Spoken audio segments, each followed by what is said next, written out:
দেখুন, আমরা সবাই জানি কলেজের মধ্যে অ্যাডমিশন চলছে। তো এই অ্যাডমিশন চলাকালীন সময়ে আমরা ছাত্ররা নতুন যারা আছে ওদেরকে আমরা সাহায্য করতে আমরা সবাই আনন্দিত হই। তো এই ঘটনাটার মধ্যে দেখা যাচ্ছে যে আমাদের একজন ছাত্র যিনি খরাং দেববর্মা, উনি ছাত্রদেরকে যখন সাহায্য করতে যায় ওকে বাধা দেয় কিছু ছাত্ররা যে দুষ্কৃতীরা, ওকে বাধা দিয়ে ওর উপর আঘাত সৃষ্টি করে এবং ওর মাথা ফেটে যায়। এখন সে এখন জিবি হাসপাতালে আছে। মানে কেন আঘাত টানার কারণটা কি?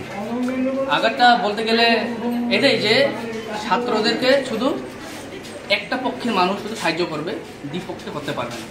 এখানে একটা এই ধরনের ঘটনাটা এই কলেজের মধ্যে, এই রাজধানীর বুকে শহরে একটা কলেজ, এখানে এই ধরনের ঘটনা ঘটে গেছে। তো এটা আমরা তীব্র নিন্দা জানাই।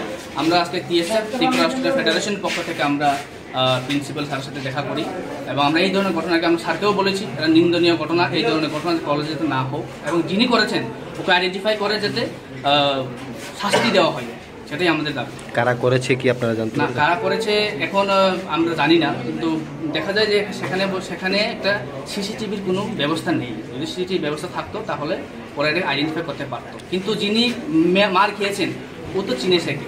প্রিন্সিপাল স্যার ওকে ডেকে আনে, জিজ্ঞাসাবাদ করে কি মেরেছে, ওকে আইডেন্টিফাই করে। প্রিন্সিপাল স্যারের পক্ষে এটা সরলতা জিনিস, এটাই আমাদের আজকে প্রিন্সিপাল স্যারের কাছে আমরা দেখা।